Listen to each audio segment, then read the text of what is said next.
What's the worries about? I got y'all with another video. We got chilling scares. We got serial killers that are still on the loose today. That is crazy. I ain't gonna lie. Like I say, like back then there was like more serial killers. Like back in the day, I feel like now, I feel like there's less serial killers, but it's still a lot. You know what I mean? Unless like most of like the serial killers, they're basically like rappers and some other stuff like that. That's pretty much like true or somewhat true, but serial killing is still a thing. I ain't gonna lie, bro. I don't condone that. I don't wish it on anybody. But I appreciate y'all watching the video. Make sure y'all subscribe. Make sure y'all turn the notifications. Make sure y'all share the video. Jesus Christ is way. And let's get to the video, y'all. Best content, best quality. Let's get to it. Let's get to it, y'all. Vending machine Killer. What the hell? killer. On April 30th, 1985, Hey, shout out to Chillin' Scares. a 45-year-old truck driver stopped near a vending machine in Fukuyama, Japan. He was exhausted from work and was looking for an energy drink to help him power No way. He died right there, and somebody just swat him right there. through the rest of the day. When he approached the vending machine, however, he noticed something surprising. A bottle of Wenskiii energy drink was already in the pickup tray. Thinking he'd lucked down on a free drink, the truck driver wasted no time chugging it down. What he didn't know was that this would be the last drink he would ever taste. Yo. Instead of the refreshing Is it poisonous? feeling he was looking for, he felt something horribly wrong with his body. A bitter, burning sensation quickly spread throughout his throat, followed by an intense wave of nausea. It wasn't long before he was lying on the road in excruciating pain. Yo. He was rushed to a nearby hospital where doctors discovered a lethal amount of paraquat dichloride in his system. What is that, chat? Paraquat is an herbicide that was quite common in Japan at the time. More importantly, it's also highly toxic to humans. When ingested, it can lead to severe nausea, throat inflammation, internal chemical burns, and eventually death. Damn. This is also why it's been banned completely from over 70 countries to date. Unfortunately, despite knowing the reason for his illness, there was nothing the doctors could do to save his life. There's no antidote for the deadly chemical today, Rest in peace to the dude. let alone back then. So, after hanging on to his life for a month, the truck driver passed away on the 30th of May, 1985. Yo. At first, investigators assumed that given the nature of his work, he might have accidentally encountered the toxic substance while on duty. However, after reviewing his haul records, they found no trace of this herbicide or anything remotely linked to it. This left them with only one conclusion: the chemical was mixed into the drink he consumed just moments before collapsing in agony. But with no leads or concrete evidence, they couldn't determine whether it was a murder or self-inflicted act, resulting in the case getting shelved for the time being. Now, while this might sound absurd today, you have to understand that paraquat was readily available in the country at the time. You didn't need any prescription or identification to purchase the chemical, leading to over 1,400 people using it as the poison of their choice in 1984 alone. In other words, the possibility of it being self-inflicted was just as high. However, just as the investigators were about to give up on this case completely, they received tragic news. Another person had fallen victim to the same poison after Another person? Bro, whoever's doing this, bro, they need to get like 25 life sentences, bro. consuming Wenskiii on the 5th of September. You're making a huge mistake if you're still using ChatGPT for your essays. AI chatbots are great for brainstorming, but they're terrible. Then another 6 days later, and one more 2 weeks after that. By this point, Well, this is 4 bodies right there. it was clear that someone was deliberately poisoning vending machine drinks across Japan. This was the work of a deranged serial killer. Unfortunately, this supposed killer was also extremely thorough. He didn't leave any fingerprint or DNA evidence on the drinks he tampered with, and only targeted vending machines with no CCTV cameras nearby. As for why his victims willingly drank the unknowingly poisoned drinks he left behind, that had to do Is that the Japanese or Chinese Coca-Cola? with the buy one get one free promotion Wenskiii was running around the time to entice younger consumers. However, since some people only wanted the one drink, they often left the second free drink near the vending machine as a gift for the next person. This was common enough that people didn't find the laced drinks suspicious and drank them without a second thought. Sadly, this method was terribly effective. By the end of the year, this mysterious vending machine killer had claimed the lives of 12 victims and had severely injured Yo, 12 bodies and what? 35 more. The killer had claimed the lives of 12 victims and had severely injured 35 more. 35, golly. God bless him. victims right there. more. But as I mentioned earlier, this killer was a master of hiding his tracks. He operated all across western and central Japan, as well as Tokyo, making it near impossible for investigators to pinpoint his location. The lack of evidence also made it difficult to figure out his motive. Some speculated that he was doing all this to extort money from Otsuka Pharmaceutical, the company that made Oranaminsi. This is because in 1984, a group called the Mystery Men with 21 Faces threatened to poison food products unless the companies paid them money. So some believed that the That's probably them right there, and they don't even know about it. My fault. I'm messing my mic. Let me fix this real quick, y'all. All right, bet. vending machine killer was a copycat and wanted something similar. However, this theory didn't last very long because Otsuka Pharmaceutical didn't receive any demands or extortion letters from the perpetrator. Additionally, the killer also began using other drinks, like the drink Real Gold and even Coca-Cola. Hiroki Iwao, a Tokyo professor of criminal sociology, proposed a more disturbing theory regarding the killer's motives. He stated, "It is not uncommon for Japanese who live under tremendous pressure, both on the job and in overcrowded communities, to let out their frustrations by hurting someone else. The person responsible may even wait around to see who buys the poisoned drink. He or she may find this is a kind of exhilarating release from the tensions of life in Japan." But even if this was the truth, it still didn't bring investigators any closer to catching the suspect. Left with no other options, the authorities turned to the public and launched a nationwide campaign on the 27th of September. They placed signs and distributed leaflets telling people to avoid suspicious free drinks and to properly inspect the cap seals on their beverages before consumption. They also instructed vending machine owners to investigate their stock for any anomalies and told chemical shops to monitor their customers more closely. It's unclear how effective this campaign was, as the number of victims kept increasing even after its launch. But then something unexpected happened. For real? On the 17th of November, the murder spree stopped completely after the death of a 17-year-old girl. The murder spree stopped completely after the death of a 17-year-old girl. Nah, that's crazy. She was the only female to have died from the poisoning. It's possible that the person who committed these atrocities had a moral code against harming women, though that's nothing more than a baseless speculation. Due to the complete lack of evidence, the vending machine killer was never identified, cementing this case as one of the most chilling, unsolved mysteries in Japanese history. That's sad, bro.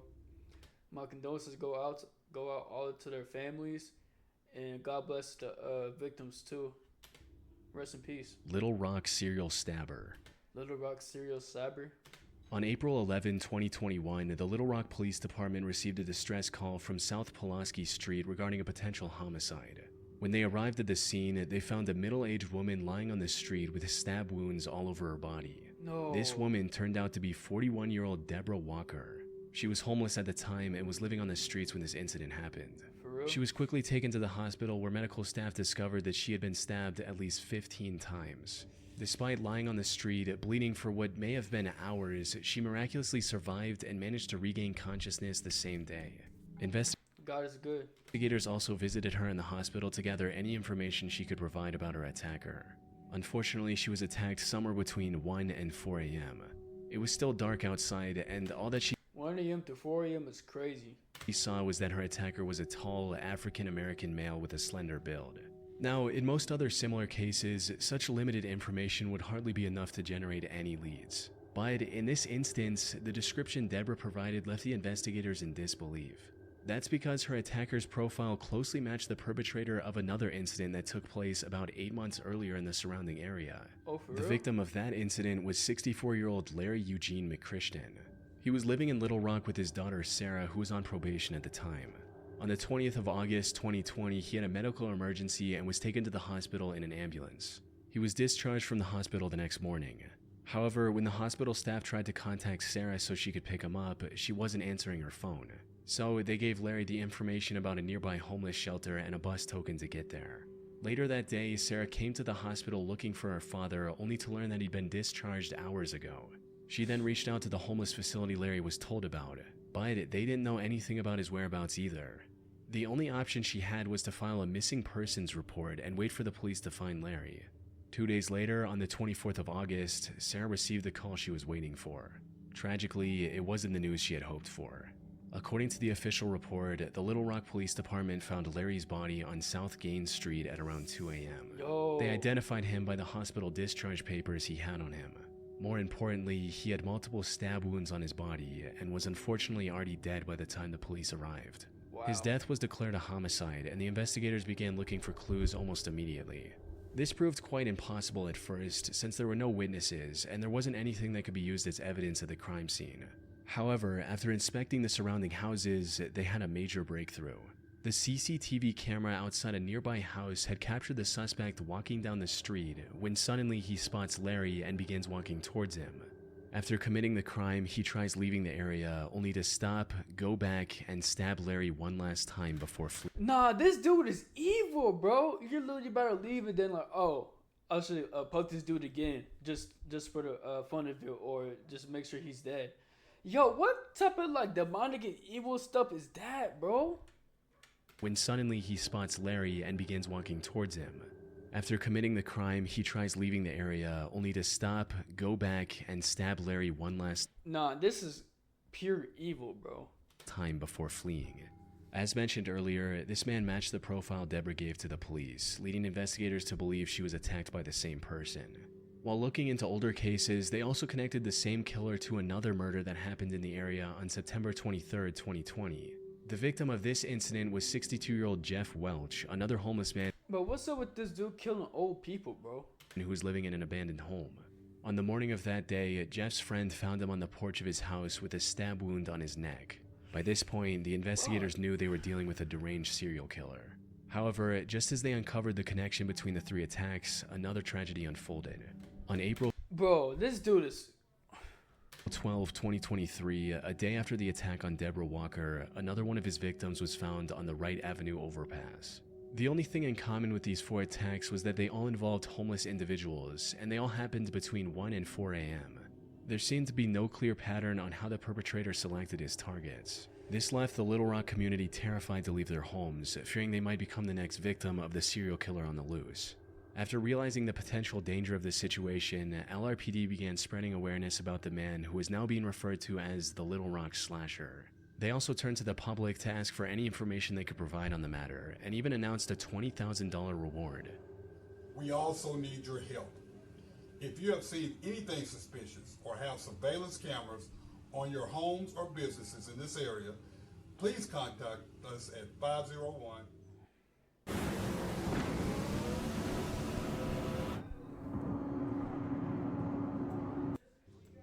my condolences go out to them. Fortunately, despite having CCTV footage of the suspect, the Little Rock slasher was never caught. The case remains a mystery to this day. Or at least that's what the official reports say. While researching this case, I came across an Arkansas-based blog called the Snarky Media Report. The authors of this blog did their own investigation into the slasher case, and what they found was shocking to say the least. For real? Put simply, they claim to have found the true identity of the killer after talking to multiple locals and Deborah, who, according to their blog, already knew the identity of her attacker. They also uncovered many details about this supposed killer, including his criminal record, which reveals that he has already served 2 prison terms in Arkansas for felony convictions of domestic violence. Also, his history with drug abuse and how it made him very agitated and violent. The authors of this blog also claim to have contacted the alleged killer's previous landlord, who gave them this image of the perpetrator. Which begs the question, if they know so much about the slasher, including his legal name, why didn't they give this info to the police? That's where the case goes from creepy to bizarre, since, according to them, they've already given everything they had to the relevant authorities. Despite this, the Little Rock police didn't make any progression in catching the serial killer. Bro, the cops from Little Arkansas or Little whatever it's called, bro, y'all failed the people, bro. Snarky Media also published a video of the Little Rock mayor and police chief refusing to answer questions about the case.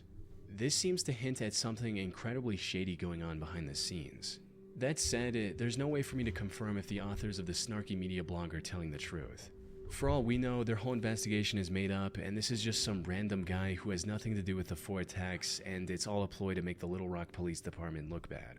Most of the information they've gathered seems to check out with what's released publicly by the authorities. The only discrepancy in their investigation is the age of the suspect. Officials believe the slasher to be young, possibly in his 20s, but the authors of this blog state that the person they found was 46 years old.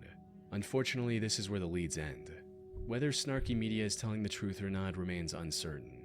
What is certain, however, is that the case remains unsolved to this day. The Little Rock slasher is likely still out there and can continue his murder spree at any moment. But watch out for these demons, y'all. Like, if you're just walking around by yourself, make sure you like go to that place as fast as possible. Even if you're walking in a car or on a bike, anything, just go fast, bro. Like, don't go fast just to like cause harm on the traffic. Just like go fast, like at your own pace, but fast at the same time, so you can escape that thing. And especially to the females too, like men always be grabbing like the women too, because they're like biologically weaker than us, like physically, and not in like in a sense like that, but yeah, you know what I'm trying to say. But women, watch out for these weird men or any type of thing, bro, because they watch your back every day, bro. They could be like watching you from like eating somewhere, and they just staring at you from like 204 streets down that way. That is scary, bro. God bless y'all. Thanks to Trade Coffee for sponsoring my we got The advertisement. On February 17, 19... Why you look like Drake? Smiley face killer. On February 17, 1997, 21-year-old Patrick McNeil went out with his friends. He spent the evening out drinking with his friends in the Dapper Dog Bar in Manhattan. During this time, he likely drank more than he could handle, resulting in him throwing up in the bar's bathroom before leaving in a highly unstable and disoriented state. Patrick Oh, that's a little ratchet right there. was then seen turning left onto 90th Street, heading Unless in New York for sure. in the direction of the East River. This was the last time anyone would see Patrick alive. Damn. Following this night out, Patrick vanished into thin air. Despite extensive efforts, authorities found no leads or clues to his whereabouts. That is until April 7, 1997, when Patrick's lifeless body was found in the East River 50 days after his disappearance. 50 days? Damn. That's like 2.5 months right there. Duty Sergeant of the No, that's like a month. Maybe close to like the second month. NYPD's Special Investigation Division, Kevin Gannon, was called to the scene to assist with the body's recovery and examination. Kevin had been a seasoned detective for years, and by this point there was little that could surprise him. However, the circumstances surrounding Patrick's death disturbed him to his core. The more he looked into it, the more strange the situation became. For instance, Kevin noted that Patrick's body wasn't decomposed enough to have been floating in the river for a week, let alone the past 50 days. He also found burn marks on Patrick's body, hinting at the possibility of him being restrained prior to his death. Kevin knew that something wasn't right. Unfortunately, due to the complete lack of evidence pointing to the contrary, Patrick's death was ruled as an accident. Kevin kept thinking over this feeling for the next year before coming across a case that reinforced his suspicions even further. On February 13, 1998, another body was found And this was in the 90s? in the same stretch of water. This body was later identified as 22-year-old Lawrence R. Andrews, who had gone missing on New Year's Eve after celebrating the event with his friends in Times Square. After getting on the case, it didn't take long for Kevin to notice eerie similarities between the two cases, as both bodies were found within yards of each other. Both of them were also young Caucasian males and were on track to have successful careers. They both disappeared in one of the most crowded cities in the world without any trace as well. That's crazy. Most importantly, Kevin also found similar oddities in both cases, where the bodies were a lot less decomposed than they should have been, and there were burn marks indicating possible restraints before their death. Lawrence's case prompted Kevin to look for other similar cases across the US. He enlisted the help of fellow detective Anthony Duarte and a criminal justice professor, Dr. Lee Gilbertson. Together, they began investigating these cases, and soon a chilling pattern began to emerge. Oh no. In total, they found 45 different instances of young men dying under 45? Damn! Nah, there's gotta be more than one person like just killing these like innocent like young men and doing all these bodies after bodies after bodies after bodies. Like, bro, that at least gotta be like 10 people like doing this, bro. In the span of 50 days? What? shockingly similar circumstances as Patrick and Lawrence. Most of them went out for a night of drinking, became more intoxicated than usual, disappeared shortly after, and were later found dead in some body of water. Almost all of them were also Caucasian and on track to have a high-paying career like engineering. That gotta be racist. after college. Most disturbingly, however, they also found graffiti of smiley faces near the bodies of at least a dozen. Nah, bro, they probably like dug him under there. Like it probably took him like hours, probably like digging him up, and then probably like had some like graffiti stuff and like, you know what I mean? Different Draw it over their body. Victims. This led to the three investigators creating the smiley face murder theory. According to this theory, these 45 and possibly many other deaths from the 1990s to 2010s weren't accidents in the slightest. Instead, they were murders committed by a single deranged person or an Nah, there's no way it gotta be one single person, bro. organized group of serial killers. This is the only logical explanation they could find to justify the many oddities and similarities in these incidents. That said, while this theory makes complete sense to some people, others aren't convinced one bit. Criminal profiler Pat Brown, for instance, called this theory ludicrous. She believes that the idea of connecting smiley faces, one of the most common graffiti symbols, with murders is just absurd, stating, "It's not an unusual symbol. If you look in any area 5 miles square, I bet you could find a smiley face." The FBI also completely denied this theory in a statement, reading, But that probably means they killed one of them. They probably just put a smiling face right there. "The FBI has reviewed the information about the victims provided by 2 retired police detectives who have dubbed these incidents the smiley face murders and interviewed an individual who provided information to the detectives. To date, we have not developed any evidence to support links between these tragic deaths or any evidence substantiating the theory that these deaths are the work of a serial killer or killers. The vast majority of these instances appear to be alcohol-related drownings." However, despite these setbacks, the 3 men have stuck with their theory. They're still working on finding evidence to back their observations. That said, if their hunch is correct, it would mean one of the most wicked serial killers in American history is still at large today. Wow. Why is everybody putting up with ads like it's 2010? Like it's 2025, guys. Just use Pi. Who cares? This Chrome extension takes 5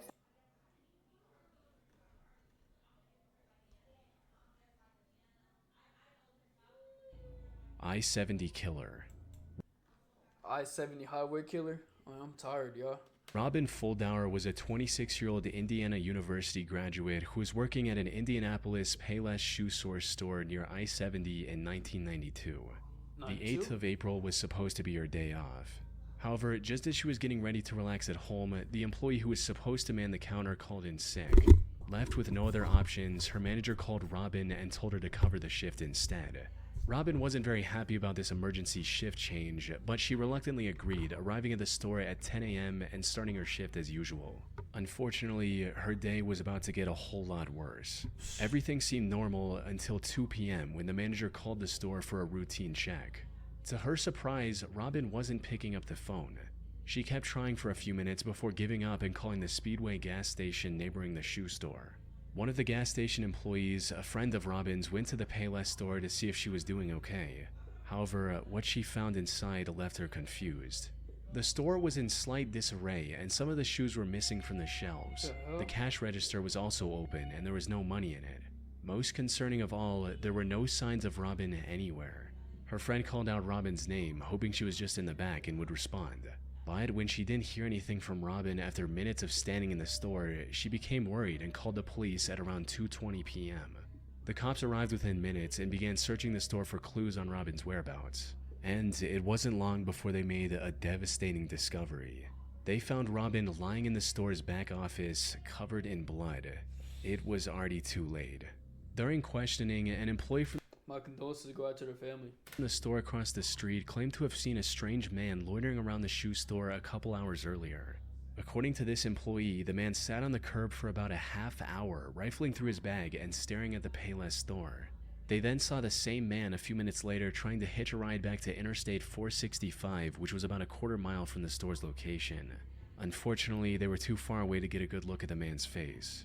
Given the money stolen from the register, and without any other leads, investigators filed this as nothing more than a robbery gone wrong. However, they couldn't have been more wrong. Because just 3 days later, something similarly tragic happened to 23-year-old Patricia Smith and 32-year-old Patricia Makers. The two were working at a bridal shop in Wichita along I-70. The incident happened a little past their usual closing time as they were waiting for a customer who had a pickup. When they saw a man approaching the store, they assumed that it was the customer. However, this man drew a gun on the two after entering the store, took them to the back, and executed both with shots to the back of their heads. Yo. As the killer was leaving the store, he crossed paths with the actual customer the girls were waiting for. Without hesitation, he aimed his gun at the man and ordered him to head to the back of the store. But the customer defied his command and ran, narrowly escaping with his life. He later helped the police draw a sketch of the killer. Unfortunately, the sketch didn't provide much of a breakthrough. By this point, the authorities were certain they were dealing with a serial killer, but despite their efforts, the killer's spree continued. By May 7th, he had taken 3 more victims in small, low-traffic stores along the I-70 highway. By the time investigators managed to compile a few more sketches, the I-70 killer stopped his quest and went into hiding. That is until 1993, when he claimed 3 more victims along I-35 in 3 more? That's 9 of them, bro. I think so. Damn. Texas. He tried to hide his identity by changing his weapon, but the investigators were quick to notice the similarities. One of his victims, Vicky Webb, also managed to miraculously survive after getting shot in the neck. If he were ever caught, Vicky's testimony would have been crucial in bringing him to justice. Though, the I-70 killer was never found, and the case went cold for nearly 3 decades. However, then, in 2021, investigators released CCTV footage of a murder that happened in 2001. The suspect in this footage looks strikingly similar to the I-70 killer sketches, potentially giving authorities the lead they need to finally catch him. He looked Mexican. It's likely only a matter of time before he runs out of places to hide and is captured. But for now, he's still out there, evading police and leaving the case unresolved. We can only hope he doesn't take any more victims in the meantime. He's definitely gonna take more bodies, even though that's crazy to say, but damn. All these 4 stories were like messed up in, and what shout out to Chill and Scary to be having cool things to talk about, like scary wise, and like just chilling and like topics and stuff like that. I appreciate y'all watching the video. Make sure y'all subscribe, make sure y'all turn on the notifications, make sure y'all share the video. Jesus Christ is way, and I'm gonna see y'all next video. Love y'all.